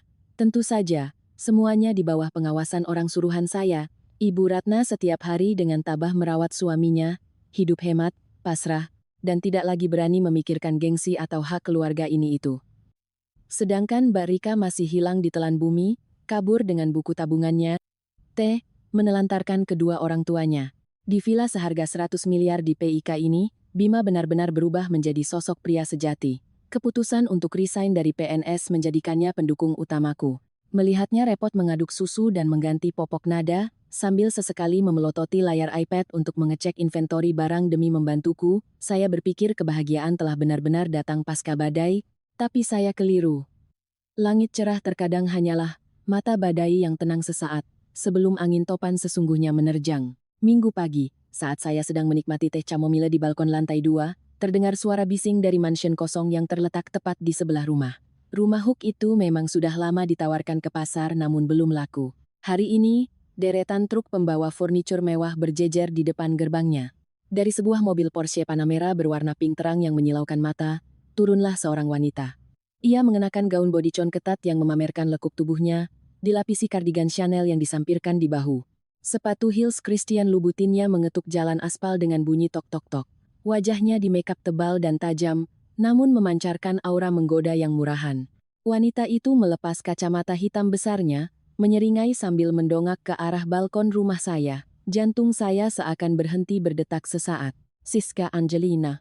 Ya, Siska, 29 tahun. Mantan pacar Bima semasa kuliah. Siska memang terkenal sebagai pelakor perebut laki orang, sejati. Dulu, saat Bima masih jadi mahasiswa kere yang kerja part-time di coffee shop, Siska dengan kejam menyelingkuhinya dan membuangnya demi mengejar anak orang kaya. Pertanyaannya, mengapa dia tiba-tiba muncul di sini, di kawasan perumahan paling elit dan mahal di Jakarta ini, dan membeli rumah tepat di sebelah saya? Seolah menjawab pertanyaan saya, Siska melangkah ke dekat pagar pembatas yang dipenuhi mawar merambat, lalu menyapa dengan suara melengking yang dimanis-maniskan namun berduri. Wah, ini Mbak Tari istrinya Mas Bima kan? Dunia sempit banget ya, nggak nyangka aku beli rumah sebelahan sama kalian. Halo, tetangga baru. Saya perlahan meletakkan cangkir teh di atas meja kaca, berjalan ke tepi balkon, melipat tangan di dada, dan menatapnya dingin. Halo Siska, beli mansion 100 miliar di blok ini pasti butuh kerja keras melayani ya? Gimana kabarnya Om Donatur yang biayain kamu? Masih sehat? Ditusuk tepat di titik lemahnya. Senyum Siska menegang. Fakta bahwa ia menjadi simpanan sugar baby, bos-bos besar di dunia bisnis untuk memeras harta, beli rumah, dan beli mobil, bukanlah rahasia lagi bagi saya yang berkecimpung di kalangan pengusaha. Namun, dengan sifat tak tahu malunya yang luar biasa, Siska segera mengembalikan ekspresi puasnya. Mbak Tari masih aja setajam silet kayak dulu. Ada om yang biayain hidup dari A sampai Z. Ngapain bodoh-bodoh kerja banting tulang kayak mbak? Umur kecantikan perempuan itu pendek. Siapa yang bodoh kerja keras sampai keringetan? Beda sama mbak yang dapat duit dari hasil peras keringat sampai kelihatan lebih tua beberapa tahun. Ngomong-ngomong, Mas Bima kemana? Masih kerja jadi PNS gaji 10 juta sebulan, atau udah nganggur numpang hidup sama istri? Tepat saat itu, Bima keluar dari dalam rumah menuju balkon, tangannya memegang botol susu bayi. Tari, nada rewel lagi. Suara Bima tercekat saat matanya bertatapan dengan Siska. Seluruh tubuh pria 30 tahun itu seketika kaku seperti batu, botol susu di tangannya nyaris terjatuh. Wajah Bima yang tadinya segar mendadak pucat pasi, matanya bergerak panik ke sana kemari, berusaha menghindari tatapan menggoda Siska. Mas, Ma. Siska sengaja memanjangkan panggilannya dengan nada manja yang dibuat-buat, sorot matanya liar menggoda. Lama banget nggak ketemu. Kayaknya makin kurus dan repot ya sekarang. Kasihan banget lihatnya. Kamu. Lagi ngapain kamu di sini? Bima terbata-bata, melangkah mundur sambil meneteskan keringat dingin. Saya berdiri tepat di sebelahnya, merekam setiap detail gerakan dan ekspresi suami saya. Pria yang lurus dan jujur, bila bertemu mantan yang pernah menyelingkuhinya, seharusnya bersikap acuh atau jijik. Namun reaksi Bima saat ini adalah ketakutan, kebingungan, dan sesuatu yang mirip dengan kepanikan orang yang kepergok berbuat dosa. Masuk ke dalam, urus anakmu, perintah saya dengan nada dingin tak terbantahkan. Bima seperti mendapat celah untuk kabur, langsung memutar tubuh dan bergegas masuk ke dalam rumah layaknya buronan yang melarikan diri dari kesalahannya. Melihat punggung suamiku yang terburu-buru itu, alis saya berkerut dalam. Insting keenam saya sebagai wanita yang bertahun-tahun bertarung di dunia bisnis langsung membunyikan alarm tanda bahaya. Kemunculan Siska jelas bukan suatu kebetulan, dan reaksi Bima sangat nyata menyembunyikan sebuah rahasia gelap. Selama seminggu setelah kejadian itu, Siska terus-menerus memancing provokasi. Kadang dia menggelar party berisik undang teman-temannya tengah malam untuk bikin kesal. Kadang dia sengaja pakai baju terbuka menyiram tanaman di dekat pagar pembatas setiap kali Bima keluar membuang sampah. Setiap berpapasan, Bima selalu menunduk dan jalan setengah berlari. Kalau di rumah, Bima sering melamun, diam-diam bawa ponsel ke sudut balkon yang sepi untuk chatting, lalu buru-buru menghapus riwayat panggilan. Kesabaran saya ada batasnya. Saya tidak akan pernah membiarkan pelakor murahan menari-nari di atas kepala saya, apalagi membiarkan kebohongan dan pengkhianatan hidup di dalam keluarga saya. Saya diam-diam menelepon seorang detektif swasta sangat profesional, yang sering saya pakai jasanya untuk menyelidiki kompetitor bisnis. Selidiki seluruh jadwal Bima dan semua transaksi keuangannya yang berkaitan dengan Siska Angelina dalam kurun waktu 2 bulan terakhir. Rahasia mutlak, saya butuh laporannya secepat mungkin. Hanya dalam waktu 3 hari, sebuah amplop tebal dengan stempel segel rahasia dikirimkan kilat ke meja kerja saya di kantor. Membuka amplop coklat itu, hal pertama yang menusuk mata saya adalah puluhan lembar foto yang diambil secara sembunyi-sembunyi dengan resolusi tinggi. Waktu yang tercetak di sudut foto adalah 3 minggu lalu. Tepat saat Bapak Harun sedang dirawat di ruang ICU karena serangan jantung, ketika rumah keluarga suamiku sedang dalam kondisi paling kacau. Lokasinya bukan di kafe atau hotel, melainkan di koridor sebuah rumah sakit swasta mewah di Jakarta Pusat. Di foto itu, Bima sedang berdiri di sudut sepi koridor, menyodorkan sebuah amplop coklat tebal ke tangan Siska. Wajah Siska berurai air mata, ia menyandarkan kepalanya ke bahu Bima, dengan ekspresi lemah dan menyedihkan. Bima tidak menolaknya, tangannya bahkan ragu-ragu menepuk punggung wanita itu untuk menenangkan. Belum selesai. Di halaman terakhir dokumen itu terdapat salinan rekening koran, bank statement, dari sebuah rekening tersembunyi atas nama Bima, yang tidak pernah saya ketahui keberadaannya. Ada satu bukti transfer elektronik bernilai sangat besar, 150 juta rupiah. Penerimanya adalah rekening atas nama Siska Angelina. Deskripsi pesan transfernya hanya beberapa kata. Semangat ya. Kertas laporan itu kusut di genggaman saya. Hati saya yang sudah mengeras sekuat baja setelah melewati badai bersama keluarga mertua, kini kembali tertusuk pisau tajam dari belakang. Bima, suami yang baru saja bersumpah akan berubah. Pria yang berlutut dan menangis minta ampun setelah ibunya mencuri kartu 40 miliar. Ternyata, saat saya sedang pusing mengurus kekacauan keluarganya, dia malah diam-diam bikin rekening rahasia, menyembunyikan uang dari istrinya untuk menghidupi sang mantan pacar. 150 juta bukanlah uang kecil bagi Bima yang gajinya hanya 10 juta sebulan. Dari mana uang itu? Sejak kapan dia punya rekening rahasia? Sudah berapa kali dia mengkhianati saya? Rasa percaya hancur berkeping-keping. Hantu masa lalu bukan hanya mengetuk pintu rumah, tapi dia sudah merayap naik ke ranjang dan menusuk punggungku entah sejak kapan. Amarah saya tidak meledak menjadi teriakan. Amarah itu mengkristal menjadi sebuah keheningan, kedinginan yang amat menakutkan. Saya perlahan membereskan tumpukan dokumen itu, memasukkannya ke laci dan menguncinya rapat-rapat. Mata saya menatap tajam setajam silet ke arah langit luar gedung, membayangkan suara musik party Siska yang sedang merayakan kemenangan ilusinya. Siska, kamu salah pilih lawan main pelakor-pelakoran. Berani pakai tameng keluarga untuk meras uangku. Sudah kubuat keluarga suami merasakan penderitaan. Berani pakai kedok mantan untuk merusak rumah tanggaku. Sudah saatnya kamu dan hantu kebohongan ini membayar harga yang luar biasa mahal. Permainan hidup mati yang sesungguhnya baru saja dimulai. Sikap diam saya menghadapi rahasia busuk suami bukanlah sebuah kepasrahan, melainkan langkah mundur strategis seekor predator sebelum menerkam leher mangsanya. Menangis tidak akan menyelesaikan masalah dengan pelakor, dan aksi melabrak brutal di jalanan hanya akan merendahkan martabat seorang CEO sepertiku. Menghadapi perempuan rendahan penjual tampang demi uang seperti Siska, cara paling sadis adalah menebang pohon uangnya dari akar. Melalui jaringan luas di dunia bisnis, hanya butuh waktu 1 hari bagiku untuk melacak siapa Om Donatur alias Sugar Daddy yang menghidupi Siska. Namanya Pak Darmawan, wakil direktur utama di sebuah perusahaan properti raksasa. Namun poin pentingnya, kekuasaan dan kekayaan yang ia miliki mutlak berasal dari keluarga istrinya. Istri Pak Darmawan, Ibu Kartika, adalah wanita pengusaha berdarah dingin yang memegang saham mayoritas perusahaan tersebut. Tanpa basa-basi, saya menyuruh orang mengumpulkan seluruh foto mesra Siska dan Pak Darmawan, beserta salinan kontrak pembelian villa di sebelah rumahku yang ternyata dibeli Pak Darmawan pakai uang perusahaan secara diam-diam untuk simpanannya. Semua bukti itu saya kirim kilat anonim langsung ke meja Ibu Kartika. Hanya butuh 48 jam, bom meledak. Ibu Kartika dengan kekuatan absolutnya langsung membekukan semua rekening Pak Darmawan. Pria itu diusir dari rumah dengan pakaian menempel di badan dan dipecat dari jabatannya. Villa 100 miliar yang baru ditempati Siska yang ternyata baru dicicil DP-nya langsung disita oleh pengacara Ibu Kartika yang datang menempelkan segel sitaan, memaksa Siska angkat kaki dari rumah itu.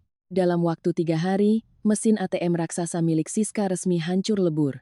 Tapi hal yang paling mengejutkan saya bukanlah kehancuran kilat sang pelakor, melainkan drama konyol yang terjadi setelahnya, yang melibatkan tokoh yang saya pikir sudah anteng dan tobat, Ibu Ratna. Rupanya, selama hari-hari Siska kehilangan dana dan kelimpungan mencari jalan kabur, wanita licik itu mencari keberadaan Ibu Ratna. Entah bagaimana caranya, Siska menemukan alamat kontrakan pinggiran Bogor, tempat mertuaku memulihkan diri. Dengan mulut manis dan akting kelas Oscar, Siska meracuni otak ibu mertuaku.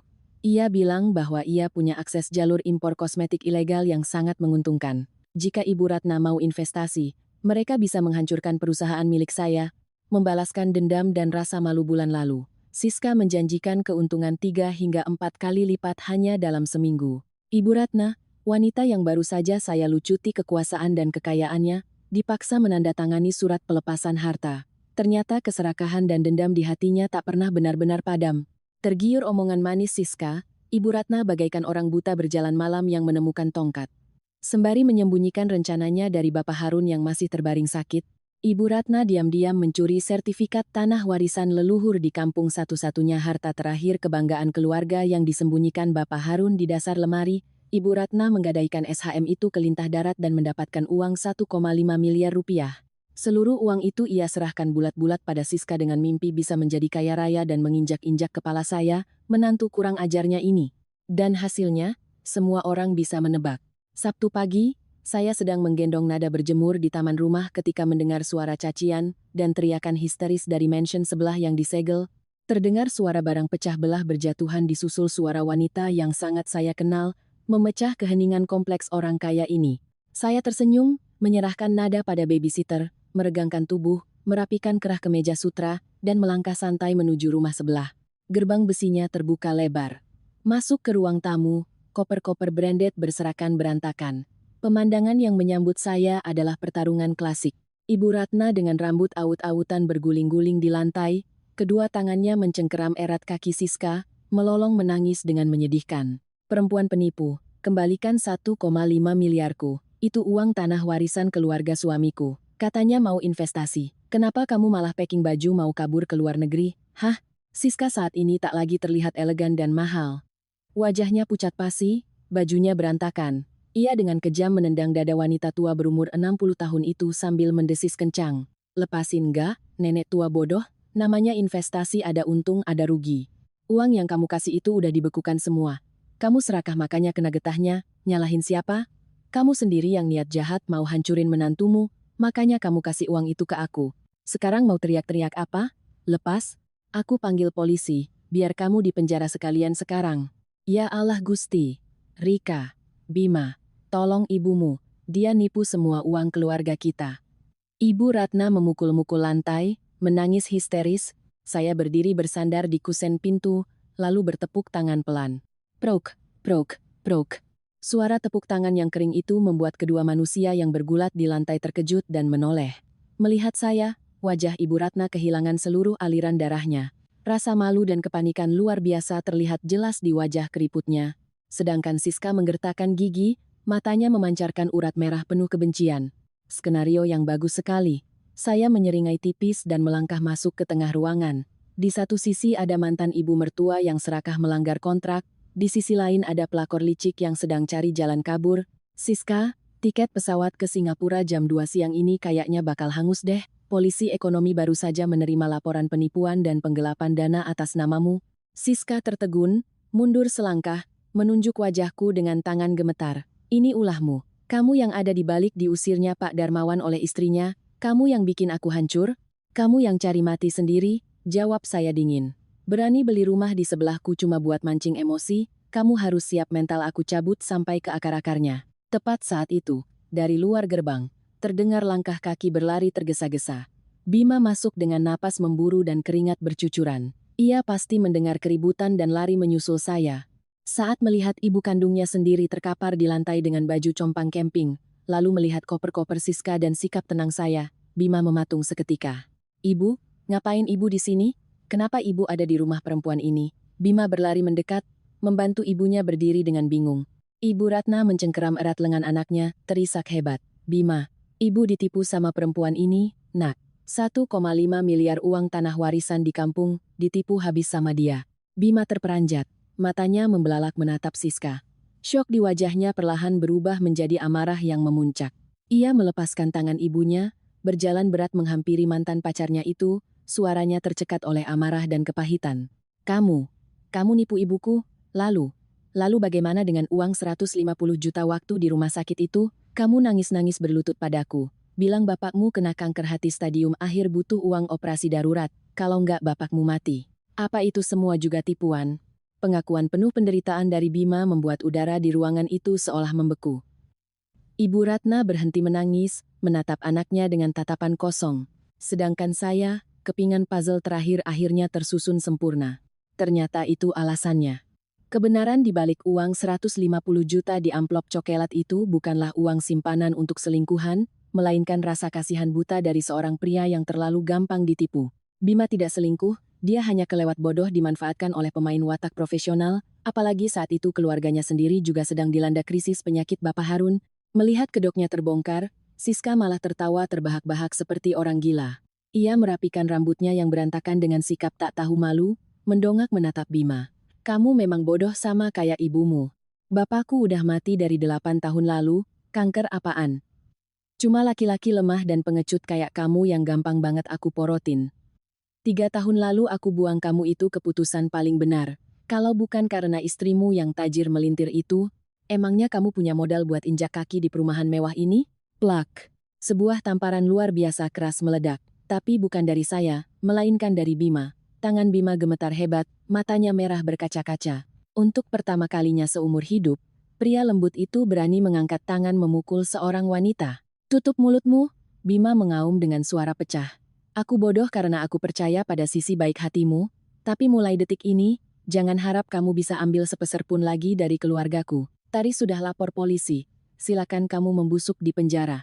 Suara sirene mobil polisi dari kejauhan mulai terdengar, memecah keheningan mencekam di dalam villa tersebut. Segala kebohongan, keserakahan, dan kelicikan pada akhirnya ditarik ke bawah cahaya matahari, menanti hukuman yang paling setimpal. Suara sirene polisi dengan lampu biru merah berkedip di luar gerbang secara resmi menutup tirai pertunjukan konyol Siska Angelina.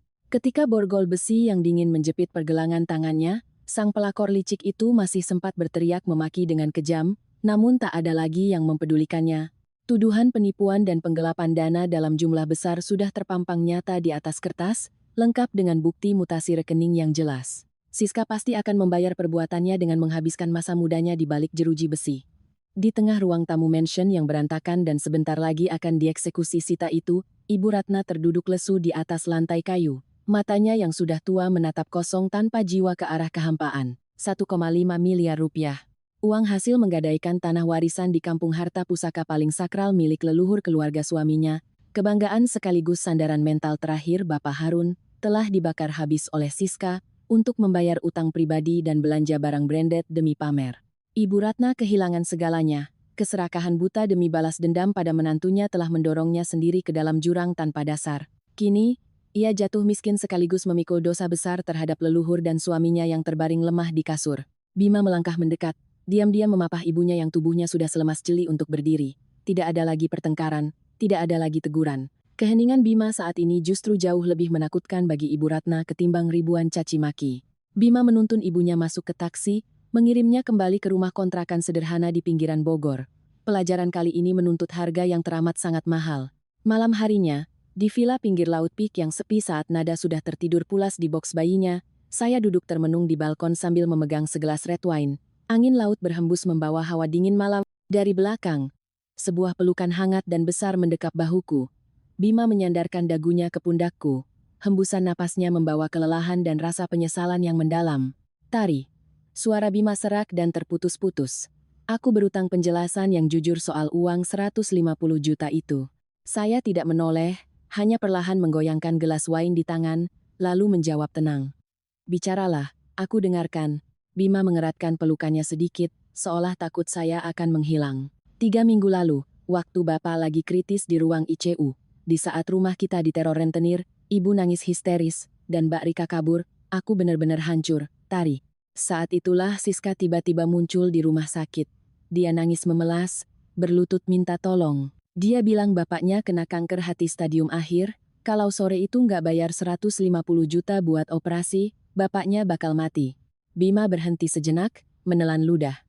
Aku tahu aku bodoh, tapi saat itu, melihat ada orang yang juga lagi putus asa di garis batas hidup dan mati orang tuanya sama persis dengan kondisiku rasa kasihan buta, malah mengalahkan akal sehat. Uang itu adalah dana darurat pribadiku, hasil tabungan uang THR dan bonus kerja selama bertahun-tahun di instansi dinas. Aku sembunyikan niatnya mau buat ganti motor, aku tarik semuanya dan kasih ke dia. Anggap aja buat amal nyelamatin nyawa orang. Aku sumpah demi Allah. Aku sama sekali nggak ada niat balikan atau mengkhianati kamu dan Nada. Aku cuma terlalu pengecut dan gampang percaya. Maafin aku, Tari. Saya berbalik, menatap langsung ke sepasang mata suamiku yang memerah namun tulus. Segala keraguan dan rasa sakit hati selama ini seolah bongkahan es yang perlahan mencair terkena sinar matahari. Saya paham Bima. Pria ini memang terlalu baik sampai kelewat lembek, kurang tegas, tapi pada dasarnya ia tidak punya niat jahat atau suka main perempuan. Tamparan keras yang ia layangkan ke wajah Siska tadi pagi sudah cukup membuktikan bahwa ia benar-benar sadar. Saya mengangkat tangan, mengusap lembut wajah suamiku yang terlihat tirus. Suaraku sudah melembut, tapi ketegasan tetap ada di sana. Bima, ingat baik-baik pelajaran hari ini. Kebaikan hati yang diletakkan di tempat yang salah akan berubah menjadi belati yang menusuk balik keluargamu sendiri. Uang ini didapat dengan darah, keringat, dan air mata. Uang ini ada untuk melindungi istri dan anakmu, melindungi keluarga ini, bukan untuk dibagi-bagikan pada lintah darat manipulatif yang memanfaatkan kelemahanmu. Kali ini anak kita belum kehilangan ayahnya, rumah ini belum hancur, itu karena kamu berani menampar perempuan itu di waktu yang tepat. Jangan pernah ulangi kesalahan bodoh ini untuk kedua kalinya. Air mata Bima berlinang. Ia memelukku erat, mengangguk terseduh-seduh dan berjanji. Malam itu, badai sesungguhnya telah berlalu, menyisakan langit yang bersih, membasuh segala kebohongan dan luka. 3 bulan kemudian, cuaca Jakarta mulai memasuki musim kemarau. Matahari bersinar cerah. Saya menyetir sendiri Mercedes saya menyusuri jalan tol Jagorawi menuju daerah pinggiran Bogor. Di kursi belakang terdapat dus susu bubuk lansia, beberapa kotak sarang burung walet, dan vitamin tulang. Menghentikan mobil di depan sebuah rumah petak beratap asbes yang sangat sederhana, saya menenteng barang-barang itu dan masuk. Di halaman yang berlapis semen kasar, Ibu Ratna sedang duduk memilah ikatan sayur kangkung.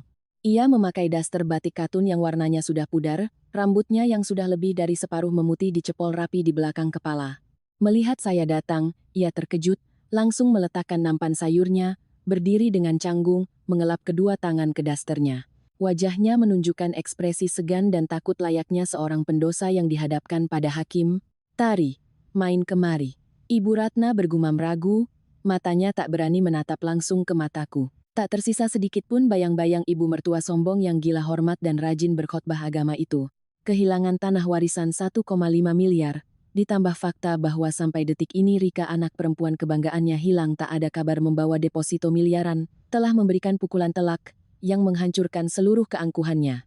Sekarang, dia hanyalah seorang wanita tua rentan yang bertahan hidup dari kebaikan hati dan toleransi menantu yang pernah dibuangnya. Saya meletakkan barang-barang bawaan dengan pelan di atas meja kayu kecil di teras. Tari bawa sedikit suplemen buat Bapak sama Ibu. Kondisi Bapak gimana sekarang, Bu? Mata Ibu Ratna berkaca-kaca, Suaranya bergetar menahan tangis. Bapakmu lumayan sekarang, udah bisa jalan-jalan di halaman. Tari, ibu beribu-ribu kali minta maaf sama kamu, nak. Seumur hidup ibu serakah dan perhitungan. Ujung-ujungnya malah menghancurkan semuanya dengan tangan ibu sendiri. Rika itu kurang ajar, dia pergi bertahun-tahun gak ada telepon sama sekali. Sekarang ibu baru sadar. Cuma kamu yang berbaik hati ngurusin orang tua penuh dosa ini.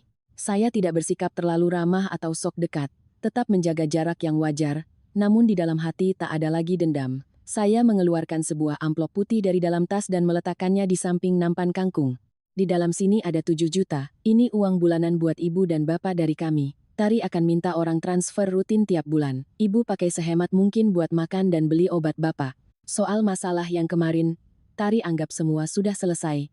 Tari cuma berharap sekarang bapak sama ibu hidup tenang, jangan lagi terobsesi sama hal-hal yang bukan milik ibu. Saya berbalik dan melangkah kembali ke mobil, meninggalkan isak tangis tertahan dan rentetan ucapan terima kasih dari mulut Ibu Ratna. Ada beberapa hal di dunia ini, di mana memaafkan tidak berarti harus kembali seperti semula, melainkan meletakkannya di posisi yang tepat agar hati kita sendiri bisa berdamai. Malam harinya, di dalam villa 100 miliar yang bermandikan cahaya lampu kuning hangat, keluarga kecil kami yang terdiri dari 3 orang duduk mengelilingi kue ulang tahun 2 tingkat berwarna pink pastel. Hari ini adalah ulang tahun Nada yang kedua. Tidak ada pesta mewah yang bising, tidak ada tamu yang menjilat dan memuji, hanya ada suara tawa balita yang riang dan pandangan lembut seorang suami yang telah mendewasa usai diterjang badai. Bima menyalakan 2 lilin kecil, dengan hati-hati memakaikan topi ulang tahun ke kepala Nada, lalu menoleh, merangkul pinggangku, dan mengecup lembut kening istrinya. Terima kasih, sayang. Terima kasih karena kamu sudah berjuang mati-matian, karena kamu memaafkan, dan mempertahankan keluarga kita. Saya tersenyum, menyandarkan kepala ke bahu Bima menatap nyala lilin yang terang. Melewati begitu banyak pasang surut kehidupan, saya menyadari satu kebenaran yang mendalam. Uang yang didapat dengan darah dan keringat, ia adalah pedang paling tajam bagi seorang perempuan modern untuk mandiri, melindungi diri sendiri, serta melindungi keluarga kecilnya dari kekuatan luar yang memanipulasi ikatan darah demi meraup kekayaan. Namun pedang itu baru benar-benar memiliki arti bila ada sosok laki-laki di samping kita yang bersedia menjadi pelindung, memiliki prinsip, dan keberanian untuk sama-sama melewati badai. Setelah hujan lebat, langit kembali cerah. Keluarga kecilku pada akhirnya telah menemukan kedamaian yang sesungguhnya, bersinar terang, dan kokoh berdiri tak tergoyahkan oleh badai kehidupan.